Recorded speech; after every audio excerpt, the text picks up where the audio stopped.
Hi, everybody, and welcome to another edition of the Sound Recording and Music Technology Masterclass Series. Woo! Yay! Today is my esteemed guest, Craig White, who is an accomplished engineer who worked for many years in the 309 studios, among other studios in the Philadelphia region.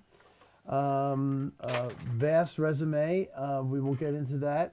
I asked him to come over since we've a little recap. We've talked about Philly International and Gamble and Huff and Sigma Sound, and we discussed, you know, Joe Tarsia and all the artists that came out of there, and then, you know, and the scope of that was up until like pretty much the 80s, when that kind of was fading away, the whole PIR situation, and then the 80s came through, and then towards the end of the 80s and into the 90s was a whole nother rebirth of the Philadelphia music scene, a rebirth that's not talked about that as much.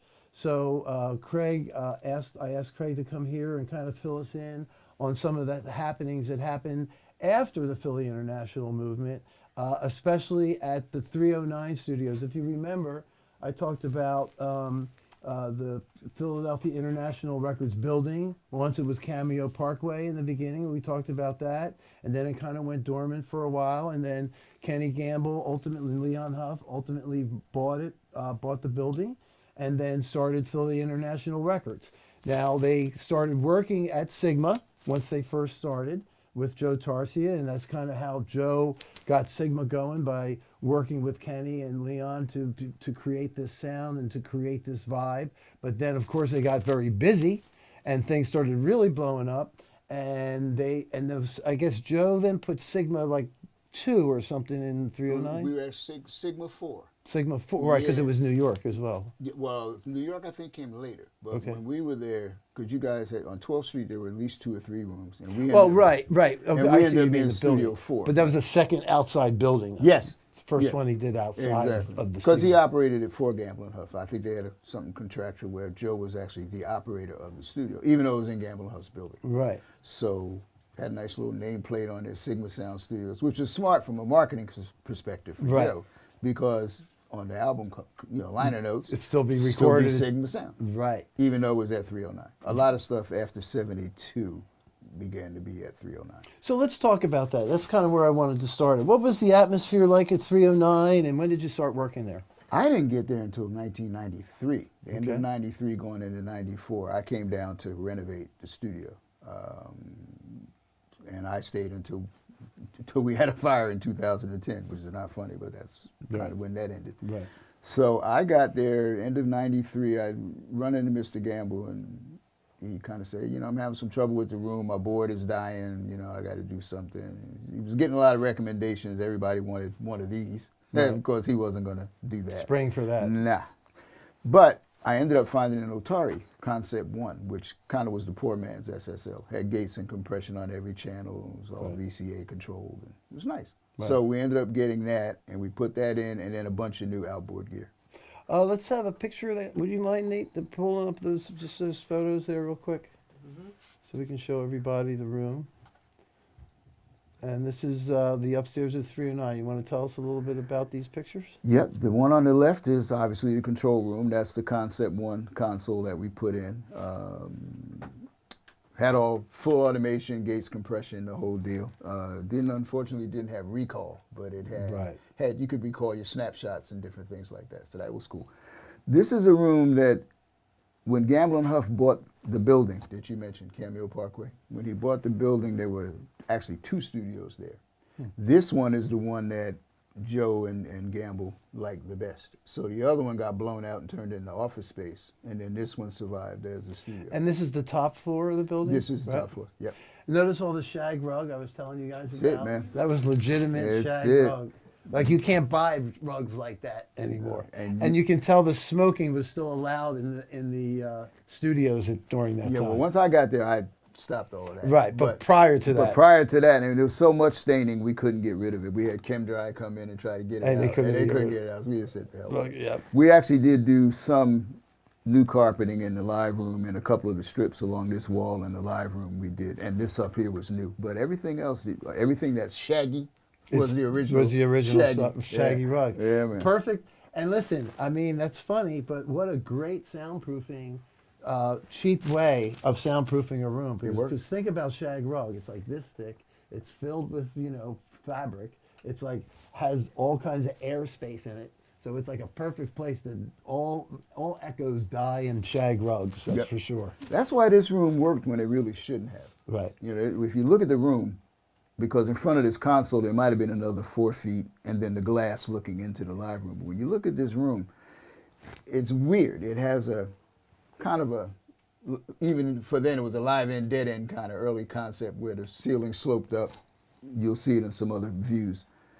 This did a lot of absorption, but it also kind of made it feel like you were mixing at home, if that makes any sense. Mm-hmm. It's a really comfortable vibe. Right. And the dimensions really shouldn't have worked, but somehow they did. Yep. I mean, everything proved that if you did a mix and you took it to your car, you'd be pretty close. Happy. Yeah, Yep. you'd be pretty close. And notice a lot like Sigma, it wasn't like a closed off, like in Muscle Shoals, when I showed you Muscle Shoals studio, the drum booth, remember how tight it was? It was like this small little, and it was completely closed off.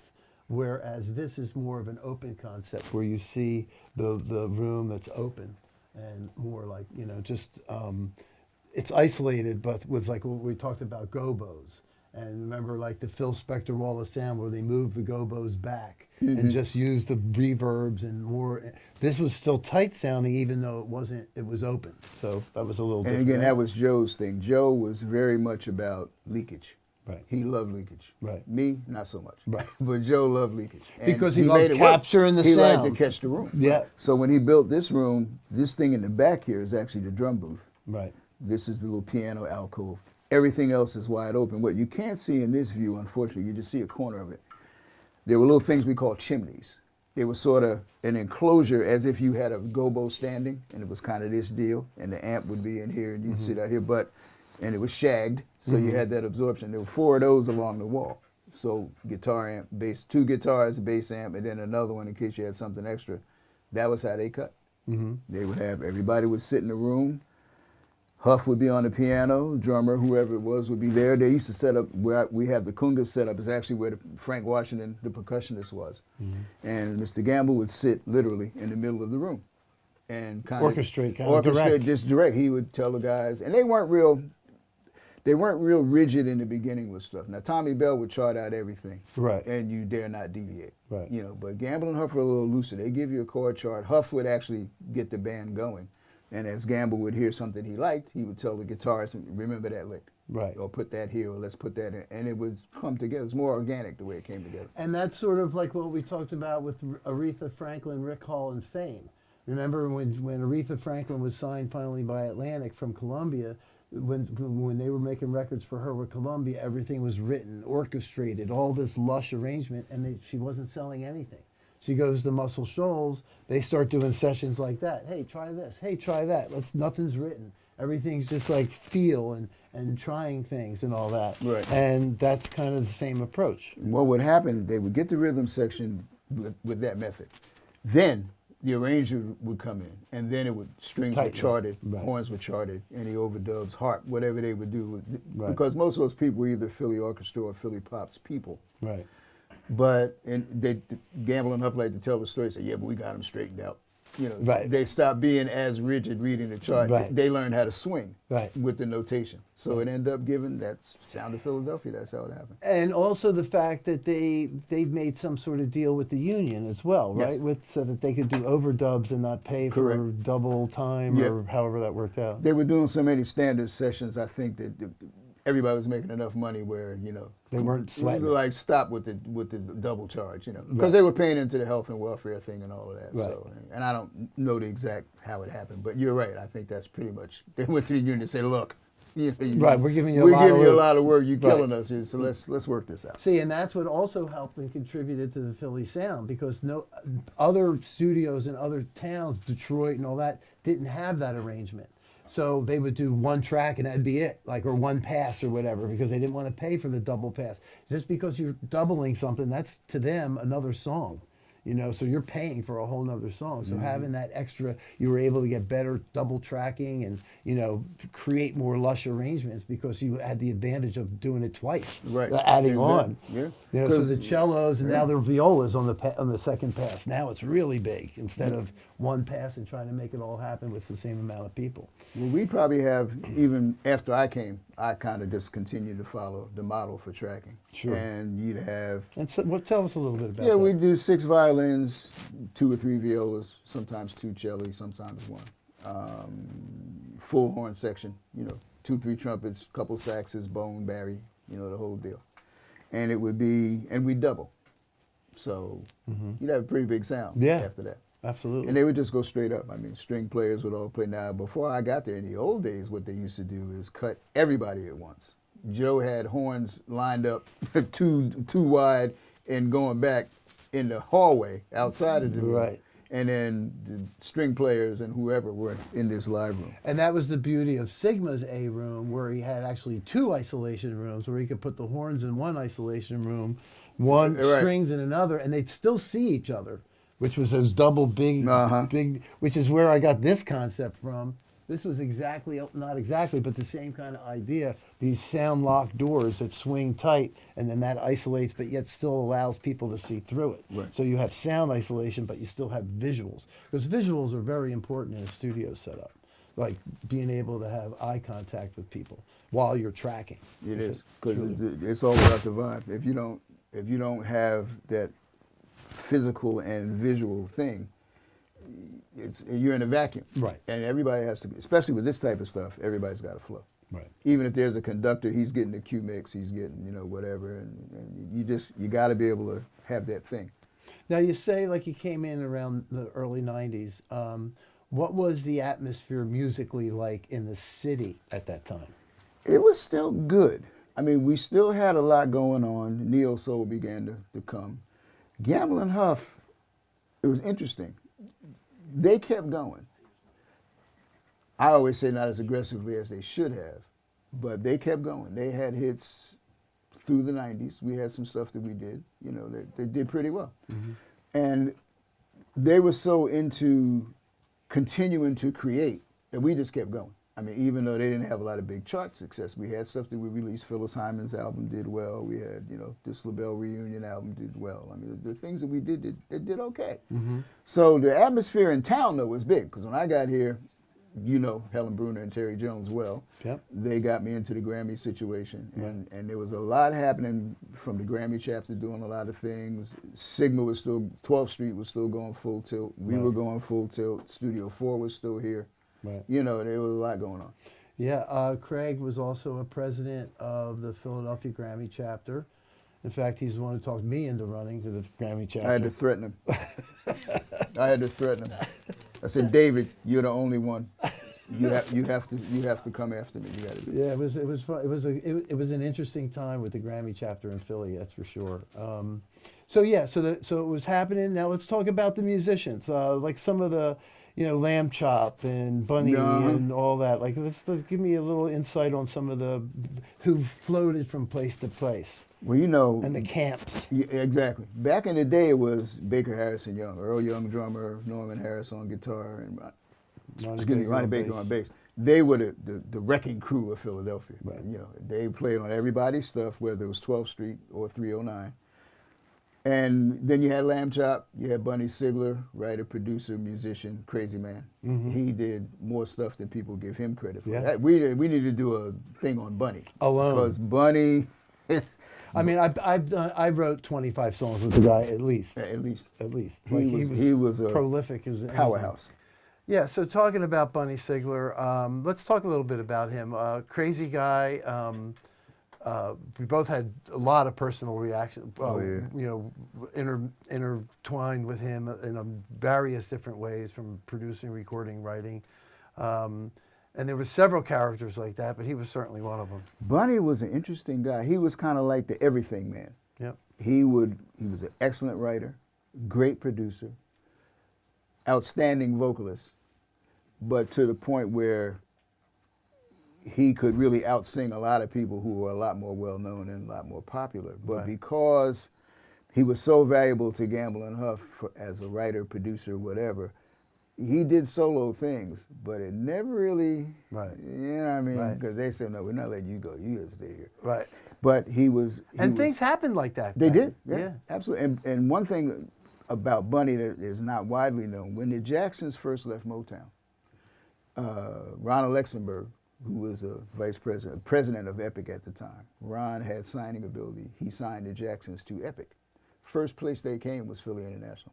And we have on that Sigma movie I showed you when they came in high lit, or maybe it wasn't high lit, maybe somebody else who interviewed them and said, "Why are you here at Sigma?" Yeah, well, and that was at 309, right? At 309. That wasn't even at Sigma. No, Gamble and Huff tell the story about how there's people ringing when the word got out that the Jacksons were here. It was like a mob scene out on Broad Street. Yep. You know, they had to sneak them in and out of the building. People were sleeping on the sidewalk, the whole thing. Bunny was actually, the legend has it, and I would believe it because I've heard it more than once. What we now know of Michael's vocal and overdubbing ability, a lot of that he learned from Bunny Sigler. Yep. Because they weren't allowed to do that at Motown. Right. I mean, they were strict, very rigid with production, and you know the producers didn't allow a lot of that kind of layering and stacking and creativity. But Gamble and Huff were all about it. So was Bunny. So Bunny actually worked very closely with Michael, and was able. And Michael then carried this on. So a lot of this, when you can hear these things are floating around the internet now, you can hear Michael's vocals isolated and all that kind of stuff. Yeah. A lot of that technique, I think, was birthed with him working with Bunny. Yeah. So. Yeah. Yeah, and again, another influential Philadelphia musician, writer that has worldwide impact. Yep. You know, that's what I keep saying all the time. Absolutely. It's amazing that, and that's one of the reasons why I'm doing this too, is the fact that all these students here, I mean, we live in a town and most don't know any of the history. Right. And unfortunately, because of that is why we don't have museums, is why we don't have a better understanding of the value of the music industry in Philadelphia and how it impacts all of us. Agreed. In a big way. What about New York and LA at the time? Any thoughts on that? What was happening? I know you worked in New York sometimes. Any kind of thoughts on that? Or when I was in New York, I actually had my career started in North Jersey in New York. So up there, I had a lot of, just too many to name. I mean, I worked on Celine Dion records, Kool and the Gang, Tito Puente, a lot of Latin stuff. I mean, I did a bunch of stuff in New York. Got a lot of gospel stuff. Some of it was Grammy nominated. A couple of them won. So, you know, that kind of thing. And then I came down here. Right. So I had a whole other life up there doing And what's the difference? What was the differences that you noticed as you were immersed in one and then immersed in another? Well, you know, New York is New York. And, you know, that northern New Jersey, that metro New York thing, that scene is not as, how can I say this and not be, I want to get this right. Yeah, good idea. New York was more of a, it was less cliquish and communal, if that makes sense. Philly is very, you know, right. You're in a clique. Family, but you're in a clique. You're not in a clique. There's a clique over here. These guys do that. Yeah. Camps. But yet, everybody at some point does begin to be a little more cohesive. Right. New York, not so much. I mean, you know, you go do the session, you go to certain studios, you do your thing. You know people, you meet a lot of people, you know, and whatever. But there isn't the community aspect. I guess that's the best way to put it. Yeah, and I think it's because of the sheer numbers. Yeah. You know, and that's the thing about Philadelphia too. It's the biggest little town there is. It is. Because and that's like he was working at a different spot. I was working at different spots. We're all several Studio 4, different people all over the place, but yet all of us at some point worked together. A lot of us came together through the Grammys because the Grammy chapter kind of had all the professional people in that chapter. So, and that's where all the camps broke down because they were all part of that whole thing. Like you'd have the Studio 4 people, the Sigma people, the 309 people, the Third Story was another studio that was popular at the time. So there was a lot of different, and again, because of the smallness of it, there was more of a communal kind of center, which is what I think. All right, so let's talk about technology. So the technology, both of us started with tape and, 4-tracks and tape machines that we could 8-track and cost like $8,000. Yeah, man. So, now you can get a computer for $1,500 and do 3 times as much as what we were able to do. Right. But talk about the technology, the change, how things went in your experience with 309 till the fire. Well, I've been around since dirt. So, I have a lot of experience with older formats. I mean, I was around before there was cassettes. Right.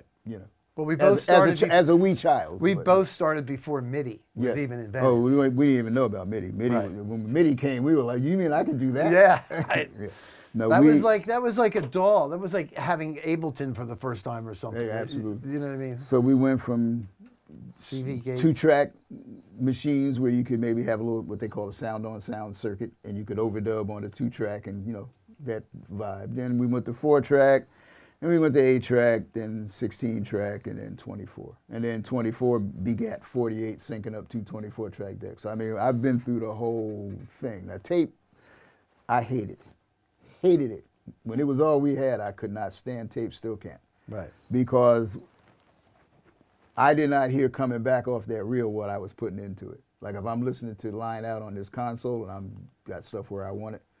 But then you had to do all this gymnastics in your head because you had to figure out, well, I'm at 30 IPS, but I know if I boost too much 60 hertz on this kick drum, it's going to come back sounding like mud. So I can't do that. Track. So if I need a little more top end on the guitar, I got to give it some air 16K because if I don't, it's going to come back sounding like this. Right. So, you had to do all this choreography in your head in order to make tape do what you wanted it to do on playback. The saving grace, and this is the secret, I think, and I've always said this, the secret behind why Gamble and Huff stuff sounded so good and so present and so clean is because early on Joe discovered Dolby, noise reduction. Dolby allowed you to print 10 dB softer, so you did not get the compression artifact and the folding up that tape would give you if you hit it hard to not get noise and tape hiss. Right. Dolby took that out. So you could record in a little more kinder, gentler kind of thing. Right. But the benefit was it would come back clean as hell. Right. And it was wonderful. Yeah. So I could stand tape when I had Dolby. Right. When we didn't have Dolby, I was like, man, you gotta get this. First time I heard digital, that was it for me. Right. I heard it and I was done. So no more tape for the kid. Yeah, it's funny. Yeah. And we had different experiences because we had Pro Tools in the 90s. That's when it started, 91. 90s, yeah. But we were at Sigma a lot and doing a lot of A/Bing between the new formats and the IOs and the Apogees and all that stuff, and people were not buying into it just because of the sound. Because at that point, in the very beginning, now not the Mitsubishi one, but at the Pro Tools rig, the IOs just didn't have quite the bandwidth, it seemed like when we were A/Bing it.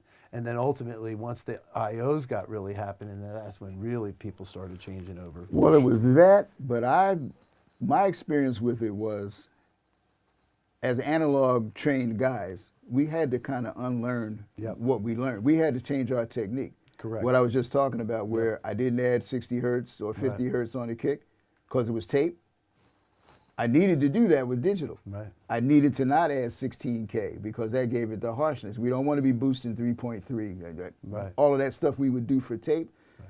The converters were not great, but they were not bad. We had to change our game, I think. I mean, I had to unlearn a lot of stuff that you just knee-jerk do because you're like, okay, I'm not going to tape now. I'm going to hard disk. I'm going through a converter that maybe I shouldn't hit too hard with any kind of boost on anything because I don't need it, number one. Right. And number two, it's going to come back harsh. Right. So a lot of it was us. And that's what I say too, like recording analog is completely different than recording digital. Absolutely. Because it's a whole different ball of wax and there's just different things that happen. And you can use tape if you know how to use it to your advantage, for sure.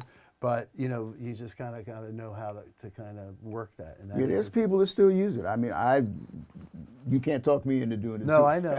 But there are people that use it, and they get great results. I mean, it's, different strokes. People do it. All right, so let's talk about some techniques. So we both worked with Patti LaBelle. Yeah. Certainly one of the most dynamic singers I've ever worked with, If not the. Probably, I'd say the. From 0 to 70 dB in less than a half a second. So Amazing. she could be like this and then be like the as volume of a freaking jet engine at that point. True. And so there was various techniques that were developed just to record her voice. So why don't you tell us a little bit about how you recorded her voice? Because we know with the Sigma setup, with the direct out into another compressor, and you're riding it and doing all that stuff. Yeah. Well, when I did it with her, the one album I did with her and the group LaBelle, when they did the reunion album, and we did some other stuff with her individually too, a couple singles. But I got to the point where one thing I had her do that she was kind of uncomfortable with because of how she had always had people work with her.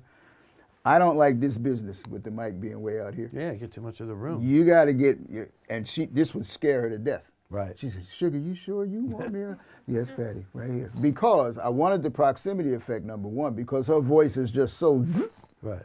In a good way. Yeah. But you want a little more proximity. But what I would also do, I didn't do cardioid, I do omni. Because I would get close, but I wouldn't get that bump, that cardioid bump. Yep. So you get the best of both worlds. And you would get some of her in the room, because it would be. The omni. Yeah, so I do her in omni, a little closer than she was comfortable with.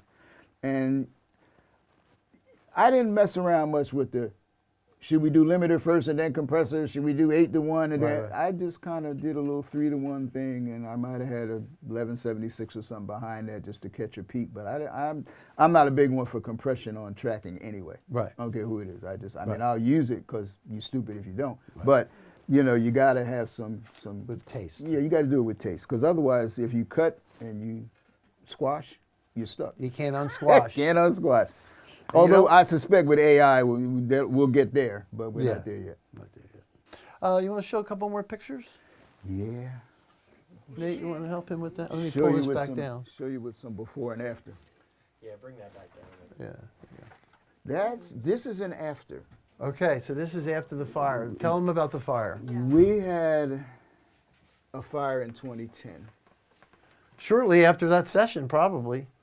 No, a couple years later. Okay. The session was 2008. Tony Luke and Skip Denenberg were the last session. Really? Yeah. We were in there cutting some stuff for Tony Luke. Yeah. And we all I did home. some of his stuff. And then that was it. There was some kid that decided he was just going to light a fire. We don't know why. It was never been Outside, right? No, inside. Oh, inside. This is in the building. He came up. Somehow he got in, broke through a couple glass panels, and got in and lit a fire. He went to the room where we had a souvenir shop on the first floor, and a lot of the CDs, T-shirts, a lot of the stock was in this particular room. He went around the whole floor kicking doors in to see what was there, and at some point he saw this room where all of this merch was and decided, I'm going to throw a lighter in here. And that is the aftermath of that. As a matter of fact, the room, if you look down by that, if you see that white thing down there in the end of the hall, my office is immediately to the right of that. Luckily, I didn't get much burn, but I got a lot of water and smoke damage. But this is the back hallway adjacent to where he lit the place up. And we don't know why, and it was kind of tragic. But, See, real quick there. See, that's how you had the dim lights. Yep. Look at those. You know how you have at your house these little round little dimmers. Yeah, dimmers. With the little slider on the side. Yeah, slider, those little things, right? Well, if you had that in a recording studio, it would be going bzzz, like that. So you had to have these insulated, isolated dimmers. And they were that big. That wasn't just a knob. That whole white thing is a box. Right. Like this and this deep. As a matter of fact, you can see this one is empty right here. Yeah, just to isolate. That's how big you had to have it, because the whole what was it, transformer base? Yeah, they were transformer and base. so it was so deep. Because they had wires wrapped around them for the isolation of it. And that's only just to dim lights. Yep. That's all that was. Yep. It was crazy. This is some of the gear we put in when I came down. Let me get to the better one. Gamble and Huff used to... Listen to their stuff on that? No. These machines, and this is Mr. Huff's personal machine. Let me see if I can see which one it is. This one has his initials in it up here at the top. What they would do, they would go in Mr. Gamble's office, and there was an upright piano in there. And Huff would start to play, and Gamble would listen, and off the dome, start writing and coming up with lyrics and melodies and whatever. And that's how everything they did was born, on one of those. So this one actually went to the Rock and Roll Hall of Fame. That's why I have pictures of this, because we were going through stuff to see. Have you? Yeah. Well, he's there. Is he still there? Yeah. Okay. Yeah, well, that machine there, they would go in, they would start a writing session, put in a cassette, hit record. And whatever happened, it would then germinate into something that was finished over time. But this was how all of their hits were written. So this and some other reels of tape went to and some track sheets and stuff. We were going through stuff to see what we wanted to send. But, yep. Oh, and this is me going through my smoked up and brown. What a mess. Yeah, man. It's not good. That's the good one. Yeah, you look like you're like a I'm like private eye or something. I'm like, yo. What the like fuck? what? Yeah. So let's see what else. Yeah, this is that would be my office. See, and this is the sad part about it. All these places are gone. And you saw that when we saw the Sigma movie, you saw Joe walking into the demolished Sigma Sound. I mean, like none of this exists anymore. That had to break his heart, man. Oh yeah. And we tried to tell that guy, That guy was an idiot. Mario, we said, bruh, what are you doing? Yeah. Well, and you know what he said?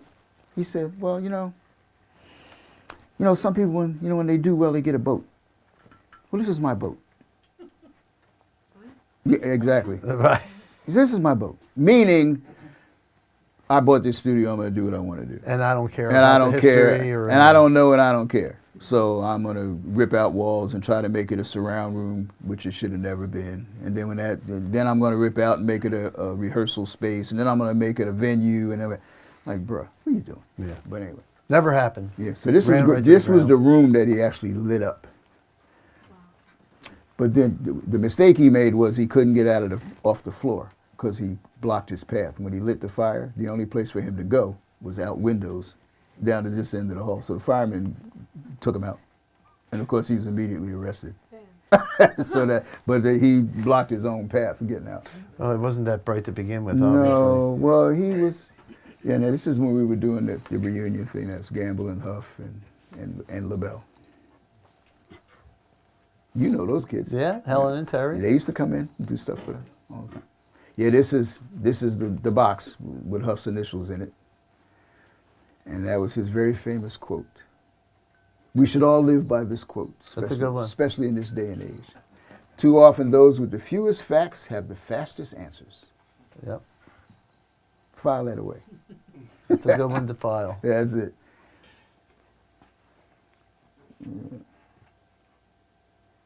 Oh, those are the big main monitors. Yuri's, right? Yeah, actually, yeah, Or those they were the voice of the yeah, with the voice of the Yuri's with the mastering lab crossovers. Right. Yeah, That was pretty much the standard back in those days. Loud as shit. Those yeah, things man, were. they used to kick. Oh, and my Huff God. would destroy him. Mr. Huff was the only guy I ever knew that could blow those up. We were sending them up to Gene all the time to get recombed. 'Cause I would go out of the room. Oh yeah. Like I couldn't stay in there when Yeah. it was going. I said, here's the volume knob right here. This is- Yeah, and then leave. I'm out. Because it was a big deal. A lot of engineers did it too. A lot of engineers listened to shit, like mix stuff loud. I can't do it. Loud, but they did, right? Yeah, we did. A lot of people did. I wouldn't, but a lot of guys did. That's why you and I can still hear. Right. It was crazy. Man. Yeah, and that's the truth because a lot of them do have hearing No, aids. I'm trying to tell you, I can't. Yeah. This was How much you invested in ear protection? well. You turned down. Yeah, no ear You know, protection because yeah, you can't use it. because you couldn't use it because it really would You distort won't hear your thing. frequencies then. Yeah. So you can't use ear protection, that's the problem. You just can't do it loud. And if you're going to do it loud, you just turn it up for a little bit just to check Just it's to check loud, it, yeah. But then you go right back down. You know, like anything else, that's a problem. But we're talking like 6-hour sessions of it, Blazing. full blazing, Yeah, it's too like blazing. I couldn't do it. I would go out. I'd Like say- blazing. I would leave. Like you have no idea. Like so loud, like you couldn't even imagine. Ears are ringing when- Oh, way beyond Yeah. that. I So mean- here's a 48 track setup. here. Yep, that's our machine room. And there was a thing called a Z-Lock. I used the Z-Lock. I don't know what you guys used. we had links, the timeline. Oh, the links, yeah. So I had there was a couple different companies that would But the problem was you really didn't want to track 48 tracks because by the time they all came back and rewound and then all locked up and all Right. that. So typically you would bounce your 24 tracks to 2 tracks of the other machine, load that up, and then transfer and do all that stuff. There were still ways around working with that. And then the advantage to that was you didn't burn up your tape just from the physical action of tape going across the head. You would get, if you run a reel enough times, you began to get a little degradation. So we would do 24, like you said, bounce it to stereo reference to the second machine, put the first tape away, and we wouldn't bring that out again until it was time to mix. Right. And then you would erase the 2 tracks left and probably even end up putting something Putting something on else those on two. there. Yes. Or somebody would always think of something at mix time. Hey man, can we just add one more thing? Yeah, exactly. So these are some tapes. We had begun baking tapes as we began to archive things. The Love I Lost, the Yeah. Blue Notes, look at all the OJs. Yeah, we would start to bake them because we found out. I had a buddy of mine who's now passed on that worked at Polygram Mastering, and when the whole sticky shed thing began to happen, What happens is when you store tape, and that's why some higher end machines have a library wind, they call it, so that like when you hit fast forward, that thing's flying, right? So the tape is compressing really hard against the other side, right? So in a library wind, it doesn't go as fast, so it's not so pressed It's a against loose it. pack, yeah. But even then, when it gets humidity and sits for 10 years in a humid or in not humid, humid, not humid, what it tends to do when you start taking it out, that sticks to the other side. So you get little plotches of tape flying off, little flakes of tape and that kind of stuff. So when you bake it, that sucks out all the moisture and gets the tape back to its original state so you can at least play it. yeah, we used to think that initially when we started noticing this phenomenon, because first thing you'd notice is you put a tape up and the heads would literally be black Yeah. from stuff getting on it. What we found out was it wasn't the oxide side of the tape that was degrading, it was the emulsion of the backing, the black stuff that's on the back side. Right. So we began to realize that early on people would just send tapes back to Scotch or Ampex to the factory and they would put it in the kiln and, like you said, dry it out and do the whole thing. After a while, we just figured out, my buddy and I, he figured it out actually. He said, man, I got some convection ovens. I'm just putting my Polygrams tapes in the convection oven, you know. And he said, I do mine in 6 hours at 275. Well, I was a little afraid of that. So I started doing them at 4 hours at 150 degrees. And it was enough to rebind the oxide back to the backing and do what it had to do. But then I could do it again if I needed to. When you baked it at high temp, it would get real brittle. Right. So we would bake it at low temp long enough to transfer it to digital and then put the tape away. And if I needed to do it again, a couple times, I had a couple tapes I baked like 2-3 times if I needed to. Right. But once I had it to digital, I didn't really have to go for Right, it. and you couldn't use it then, even after you bake the tape, you couldn't use it a lot. It's not like Nah. you can then start using it and like you did before. It's pretty much for transfer purposes. Exactly. And these are Patti LaBelle shoes Well, there you on go. top of the Genelex. That's early Genelex speakers right there. Yeah, that's the The 1031. pioneers are the ones. Yeah. That's pretty much it. Oh, these are the King Arthur lights. Yeah, that's just 1970s, man. This is Yeah, this is it was groovy, this man. This is groovy, right? It's right. This is classic 1970s. Now, if you notice, there's something in this picture that you don't have in this room, and very rarely will you see it in any studios. What is it?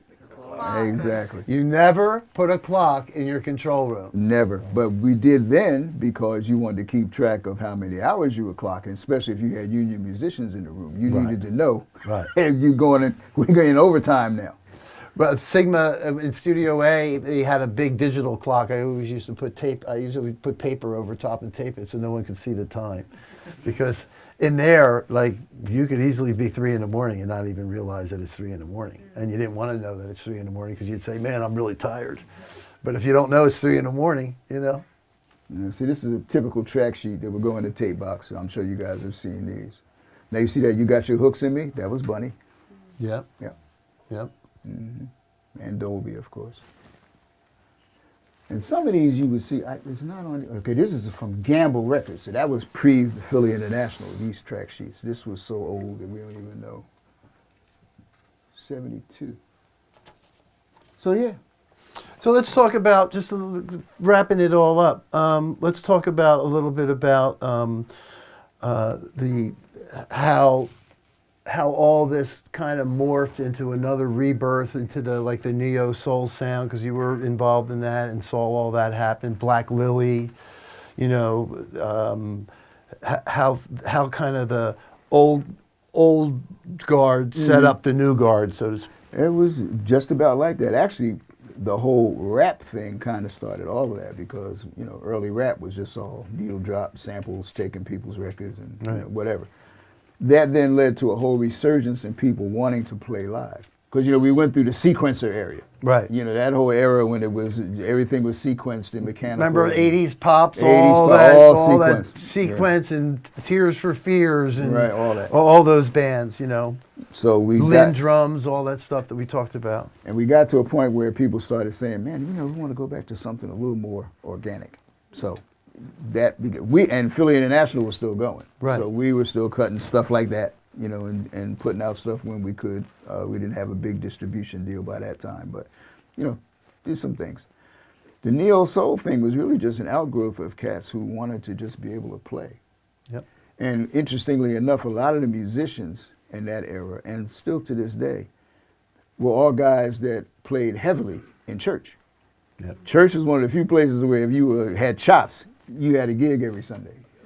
But those guys also wanted to be able to play, you know, whatever. They wanted to be able to play Coltrane and Miles and you know, any top 40 or whatever. So the neo soul thing kind of morphed into that. You know, it gave people an opportunity to play and come up with more original stuff. And it wasn't so mechanized. It was more organic. It was more of a feel. And that was the whole thing with the neo soul sound, especially what we were doing at Sigma, and the fact that was, you know, the roots were like kind of the, it was Studio 4 with the crisscross hip hop stuff, and then the Roots and the Sigma stuff started doing all that, you know, the neo, and then that's when Common came, and it became a new hub, just like it was back in the day, of all these musicians from New York, Chicago.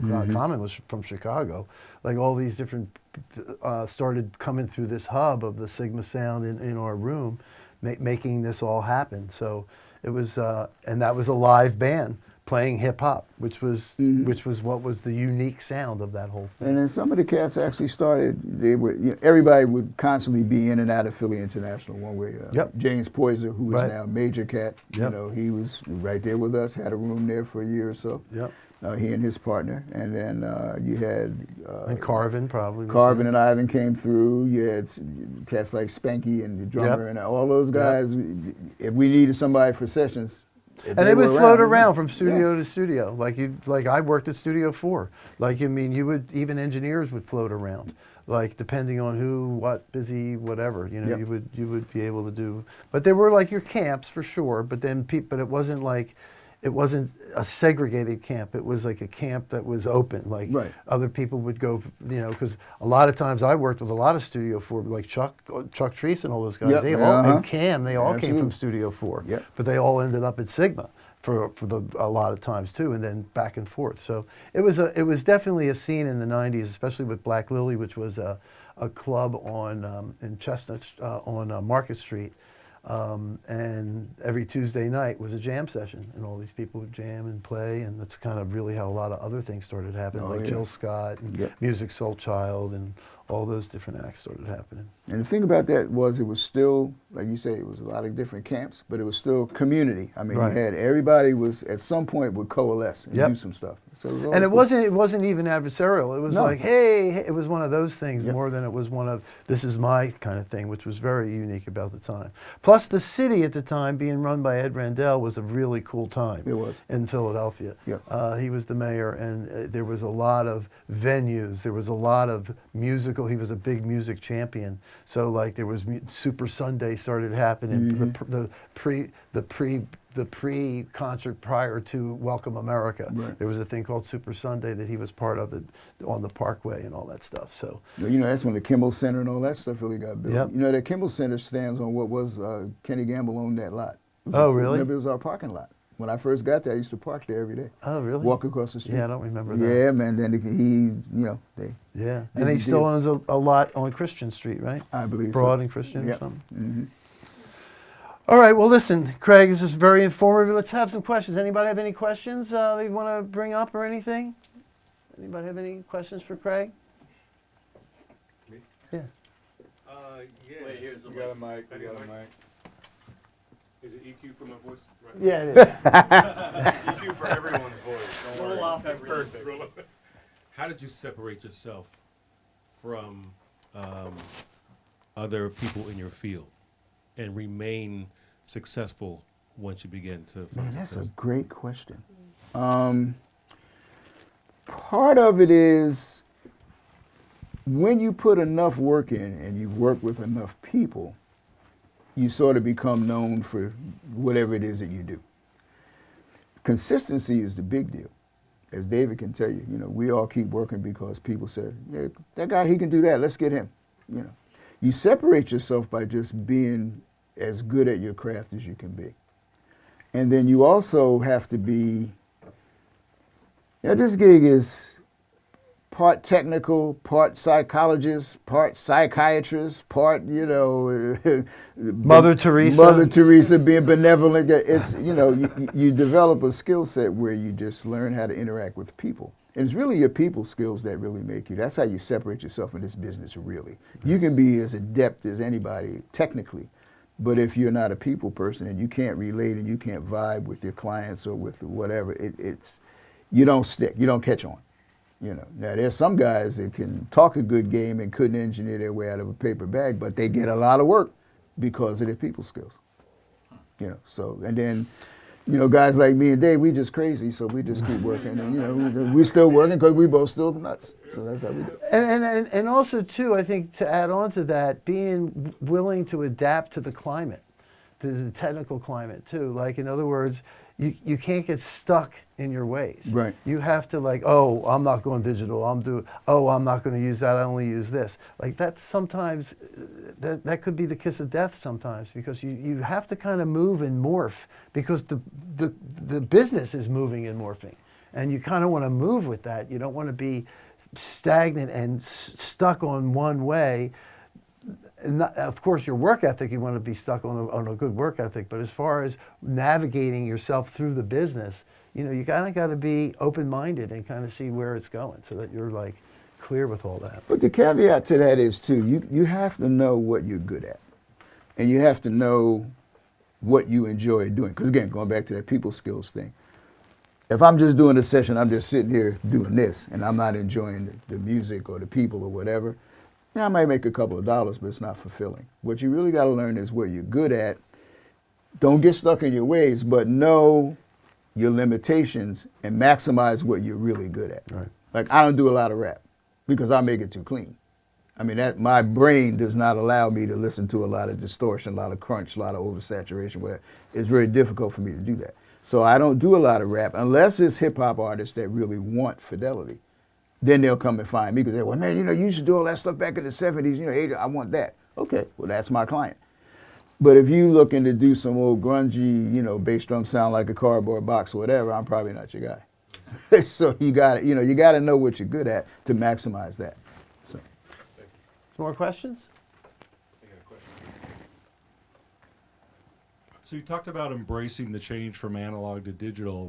What role do you see for AI going forward in the recording industry? I joke and say that it needs to die.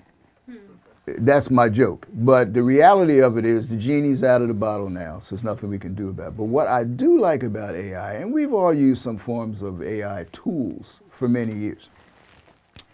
What I don't like is the fact that a stockbroker could sit in his office and sing some prompts and come out with something that might be better than a human might create. That I got a problem with. And I think that needs to be heavily regulated, and I think it shouldn't be allowed, among however we can regulate it. Whether it's the Grammys not allowing it, or whether making it where it has to be revealed that it's AI as opposed to making you think that it's a real art. I mean, there's got to be some way to not impact what humans do.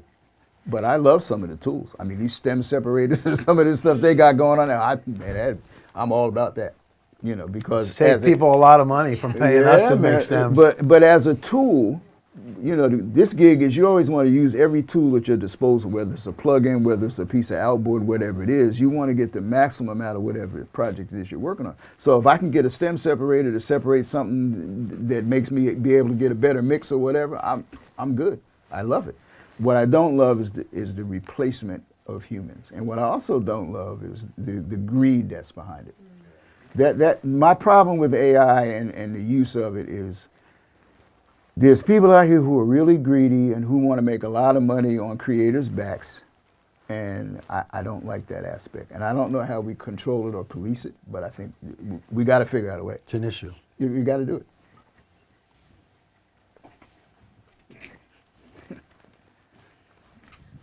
What is your biggest piece of advice in keeping your integrity and your confidence in an industry that is just throwing all of us into it relentlessly? You have to learn how to say no.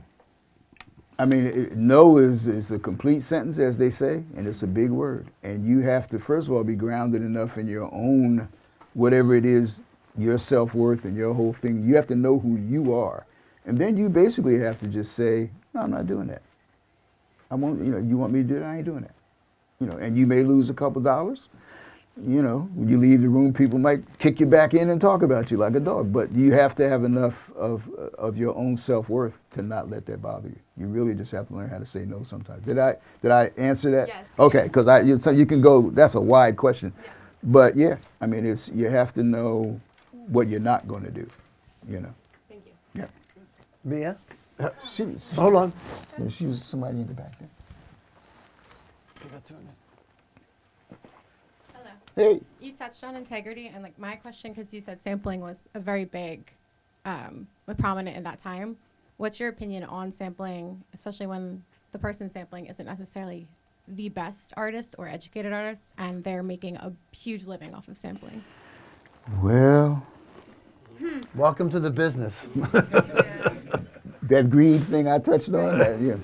Sampling is, again, some people will try to tell you it's a tool that it's okay to use. And I think with permission, it's okay. I was heavily against it when it first came out, just as I'm heavily against AI now. But we learned how to make sampling be a thing that sort of ended up being fair, and people ended up getting paid and compensated fairly if you took a piece of their groove with it. I mean, some of the biggest producers out here sampled and made major hit records. Off of people from the 70s. And right. they're great producers and really didn't need to do that, but because that seemed to be the vibe at the time, they did it and it worked.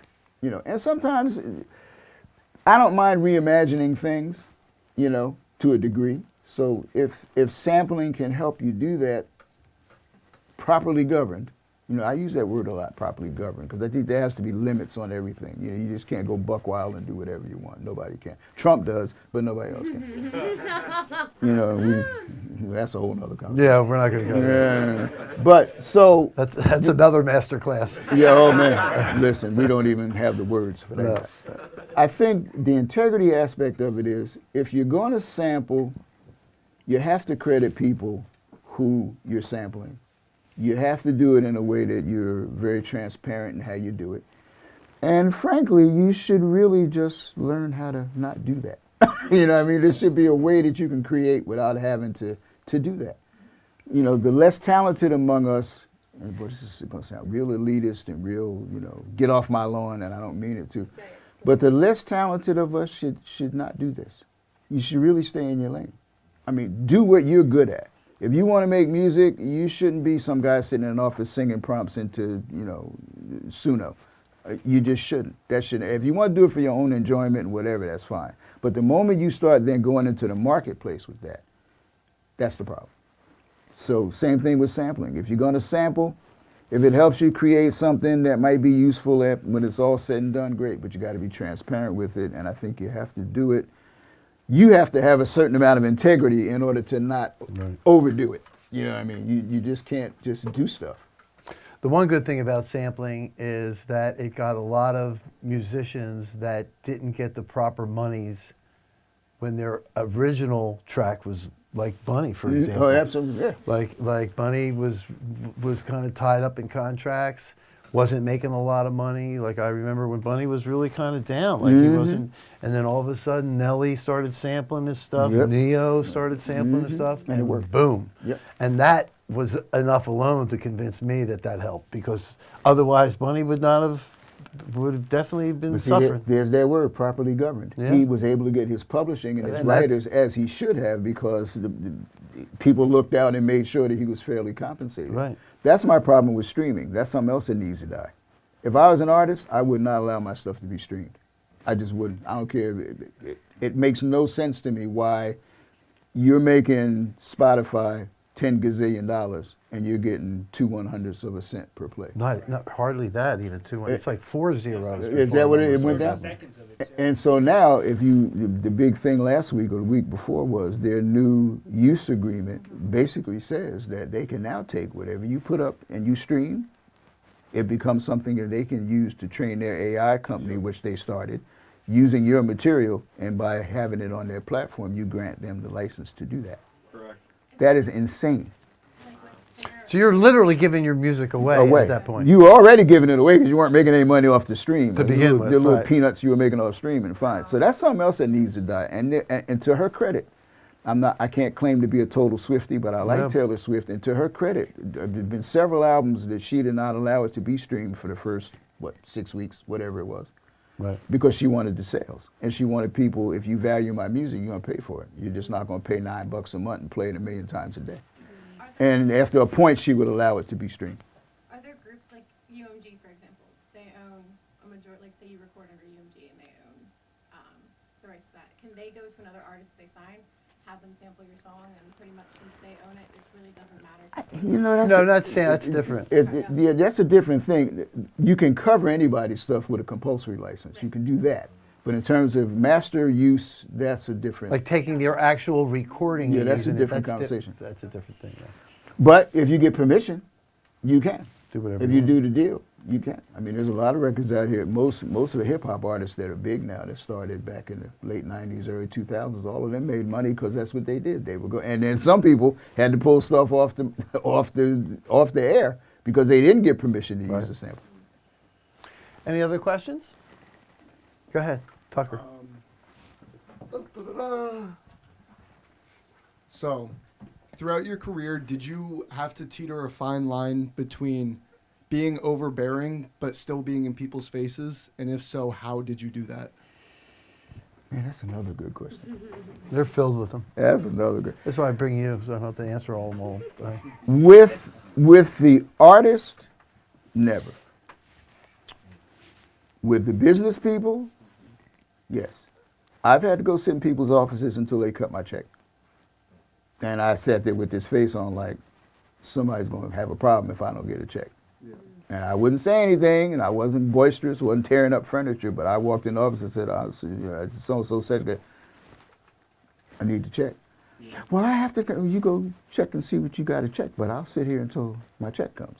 Had to do that. Mm-hmm. You know, some other occasions when we were doing some projects and, you know, for whatever reason, studio access was being denied because somebody did a big rental bill. And I said, you're going to open that door. I'm not responsible for paying this rental bill, but I got a deadline to finish this record. You will open that door.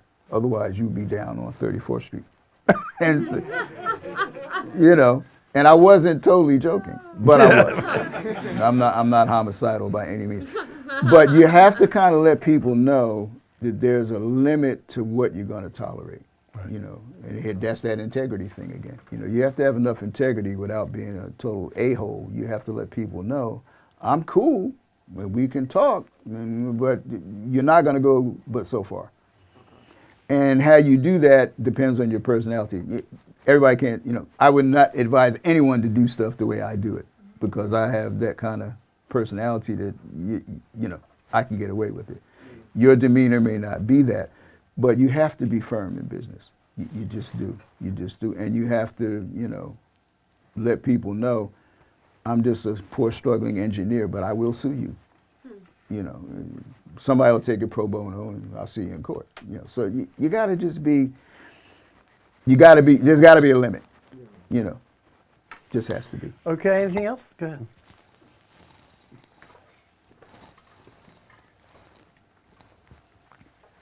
Where did you start? Like, what was your first big jump into the music industry? And at that point, she does really great work.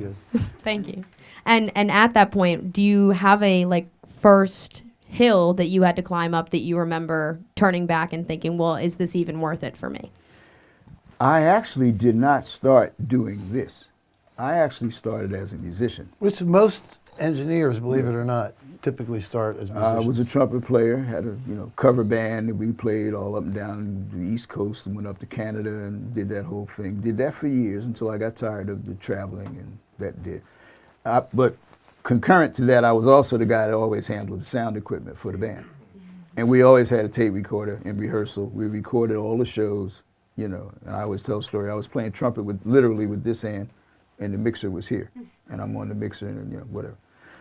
Because you go out on sound check and get ballpark, you get close, and then you could kind of understand from the backwash you were doing what you had to do.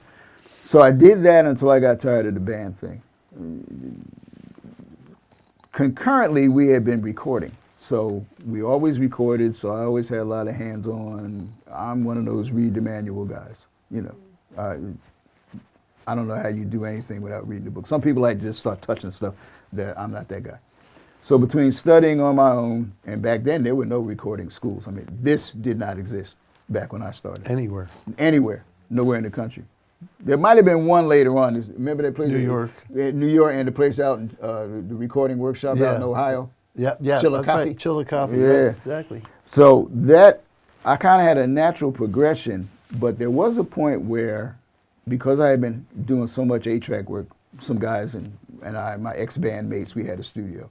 So we went from 8-track, and I had a lot of clients coming in to do their demos, and the demos came out so great that when they wanted to go to the big studio, they said, man, why don't you come on and do it? And I had enough aptitude and kind of found out what kind of board was there and went and got the manual for the board before the session to read up on the signal flow and the whole thing. So it kind of was just a real natural progression for me. When it really began to get serious is when I started working with more major artists and more major producers. But I didn't really have a hill.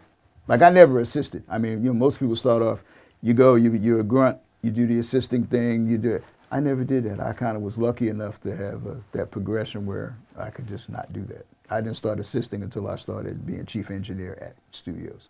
And I would assist whoever, if an outside guy came in. So I really didn't have a big hill, but it was a lot of steady work, a lot of hours. I mean, I hit my 10,000 hours real early, So that was kind of how it went for me. I was blessed in that regard. It could have been harder. All right, I want to thank Craig. Do you have one more question? I have one more question. Go ahead. Question to end all questions. Uh-oh. All right. What was the biggest experience, lesson, or mistake from working at Sigma that you have incorporated in your everyday life? Or are you perfect? Man, if I had $1 for every mistake I made, I don't remember anything catastrophic, although you would have little stuff that would happen all the time. You might wipe a tape that you didn't mean to wipe, You would maybe not have something correctly patched, and they would do a killer take, and then you found that it didn't print. I mean, little isolated things, but I never had any major mishaps. But one Thank God. One thing you did learn from a Sigma environment is professionalism. Right. There's no doubt about that, because that was a very, Joe and all the people touched by him in whatever capacity, you learn professionalism, because that was a big deal with him. Doing it the right way, taking the right proper notes, writing things up properly, making sure, that was and that's something that we carry to this day. Yeah, for absolutely. And it still drives me crazy when I see when people don't do that. Like, I'll get I do all my mixing at my home studio now, and I get a lot of sessions in from people. And you want to piss me off? Let me look at the audio files folder and see audio 1, audio 2, audio 3. Man, I tell them that all the time, baby. Don't let me see that. I go nuts, because that's just not respect for the next guy's work. Right. I mean, that's the main thing, and you said it perfectly. Professionalism is this thing. You got to be professional. You got to have a method, and whatever your method is, it's your method. If it works for you, you use it. But there's certain standards. Label the tracks. Organize your stuff. Don't print with reverb. I mean, just stuff that it's like engineering 101. Right. So thank God for David that he's got you all in here learning how to do this thing right, Right. because this is not typical. Oh yeah, absolutely. Sean, you have one last question? I guess kind of to that, like when you're ready to buy a building for your studio, is that ever step one, or does that come later down the line? It comes later down the line, because I think before you make that step, you gotta have a pretty baked in clientele or people that you can pull on that you know. If I build a room, will they come? And you know, depending on who you are and what you've done, they might. You also gotta be pretty well funded.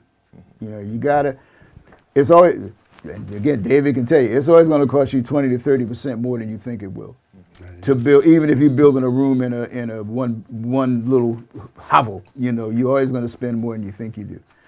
I think if you're going to make that move, and I applaud you if you do, because I think more people should have workspaces. You know, I had a studio in Philly for a while, and you know, it got to be a little tough, and I got out of there because I wasn't making enough money, and you know, it just got to be. There are a lot of other factors with that too, but it just got to be where it wasn't worth it to me to continue doing it. So I stopped doing it.